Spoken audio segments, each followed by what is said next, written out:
La sexothérapie pour soigner les troubles sexuels. Bienvenue sur cette chaîne Psychologie en Afrique. Aujourd'hui, je vais vous présenter ce qu'on appelle la psychothérapie, sexothérapie. En fait, la sexothérapie, c'est l'une des thérapies spécialisées, donc c'est spécialisé alors pour les troubles sexuels. Et quand on parle de sexothérapie, on ne voit que les troubles sexuels, on ne voit pas d'autres choses.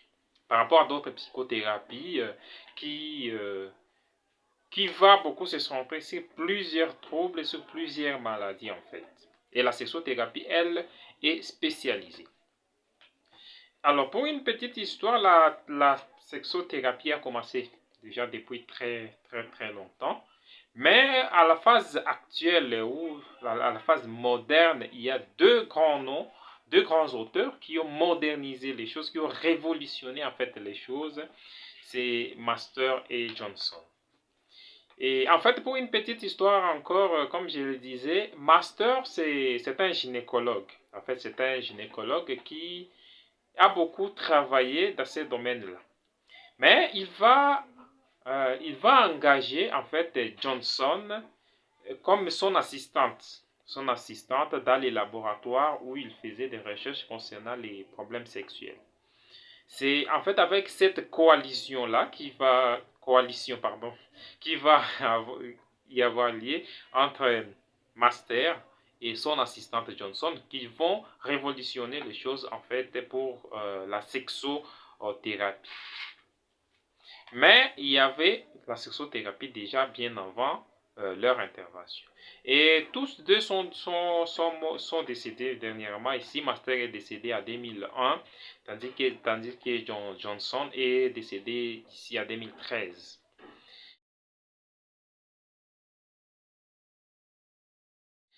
Alors, la sexothérapie, c'est une thérapie qui va se centrer sur trois approches.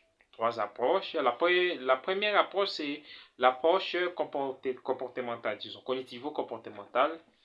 Comme nous pouvons le voir, la thérapie cognitivo-comportementale. Alors, ça sera la thérapie cognitivo-comportementale, mais qui va s'orienter maintenant vers les troubles, vers le traitement des troubles sexuels. Et cette approche, c'est l'approche des thérapies cognitivo-comportementales.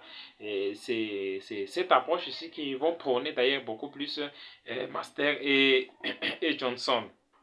Si vous ne connaissez pas la thérapie cognitivo-comportementale, j'ai déjà fait une vidéo sur ça que je vais vous mettre ici. Vous pouvez toujours la regarder et donc trouver qu'est-ce que c'est et quelles sont les étapes de la thérapie cognitivo-comportementale. Une deuxième approche, c'est l'approche systémique. En fait, dans l'approche systémique ici, on travaille beaucoup plus avec les couples ensemble et où on cherche les dysfonctionnements, les problèmes, les conflits, où ça peut résider, où il y a des fantasmes en fait qui, ou des relations, donc c'est les types d'attachement qui ne correspondent pas parfois entre les partenaires et où il faudra que chaque partenaire puisse comprendre et connaître l'autre pour mieux être aussi de façon sexuelle, disons. Quand je parle de sexothérapie qui se base sur l'approche systémique, c'est autre chose que la psychothérapie de couple. Alors la thérapie de couple, c'est une autre chose. D'ailleurs, je vais vous en parler dans une autre vidéo. Mais c'est une autre chose en fait, la thérapie des couples par rapport à la sexothérapie. Parce que en sexothérapie, nous allons nous baser uniquement ou à grande partie alors sur les symptômes des troubles sexuels. Et la dernière approche, c'est la psychanalyse, l'approche psychanalytique en fait, qui va se centrer pour savoir les conflits intrapsychiques qui existent dans chaque membre du couple parce que la sexualité, c'est souvent en deux. Pour la section thérapie, on va cibler, comme je le disais, comme deuxième point, nous allons voir les cibles. Alors ici, on va cibler les troubles sexuels. Déjà, il faut comprendre que quand nous disons les troubles sexuels, il y en a plusieurs. Certains ne connaissent pas beaucoup plus la différence, mais il y a plusieurs sortes de troubles sexuels. Et parmi ces troubles sexuels, la sexothérapie va traiter chaque trouble par rapport à ses manifestations quoi, et par rapport avec les problèmes. Et par exemple, les troubles qui traitent plus facilement la sexothérapie, il s'agira de l'éjaculation précoce. Il s'agira des troubles érectiles qu'on appelle plus communément impuissance sexuelle. La sexothérapie va beaucoup aussi plus se baser sur l'éjaculation retardée. C'est aussi un des troubles. Et il y aura aussi des troubles comme la frigidité, les vaginismes chez les femmes et les troubles sexuels avec des douleurs pelviennes. Et voilà. Il y a plusieurs troubles et ce sont là les cibles en fait des sexothérapies pour soigner ces troubles-là. Alors, comment ça se passe généralement? Bon, je vais vous en parler dans une autre vidéo.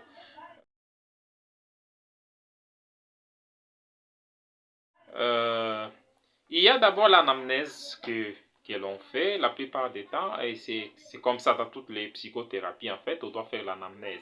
Et on fait l'anamnèse pour connaître en fait les problèmes, pour bien connaître les problèmes et personnaliser même les troubles, connaître où se situent les grandes difficultés, l'évolution, les antécédents.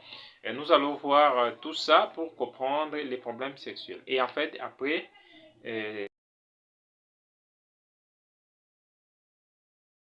cette thérapie peut se faire en individuel, en groupe ou en deux, donc en couple. Et je me rappelle dernièrement, je faisais une sorte de thérapie de groupe, des thérapies de groupe pour les troubles sexuels, et c'était beaucoup plus de l'éjaculation précoce. Et donc, ça peut se faire en groupe. Moi-même, je l'ai déjà fait plusieurs fois en fait. Et ça peut se faire en couple, donc il n'y a que les couples qui viennent consulter, et ça peut se faire en individuel. C'est les cas les plus fréquents, parce que j'ai eu en consultation beaucoup de gens qui ne voulaient pas en fait associer leur mari ou leur femme dans les traitements en fait des troubles. Et malheureusement, parfois c'est très important. Mais la plupart des temps, les gens aiment être en individuel en fait pour soigner ces problèmes-là. Oui. À part les anamnèses là, et c'est cette forme-là qu'on peut faire donc en groupe et en couple ou chose. Il y a en fait des exercices, des exercices qu'on va donner à la personne ou au couple d'aller faire à la maison. Alors j'insiste parce qu'il y a beaucoup de personnes qui se disent, ah, si je pars en psychothérapie, je serai peut-être obligé de me déshabiller ou il y aura des touchés. En fait, non. Il n'y a que des paroles et des exercices qu'on va vous proposer, en fait, que vous allez faire à la maison et non pas en séance, directement en séance. Non, vous allez expérimenter vous-même et vous allez peut-être venir seulement en séance pour rencontrer les bénéfices ou les difficultés que vous avez eues en rapport avec ces différentes techniques.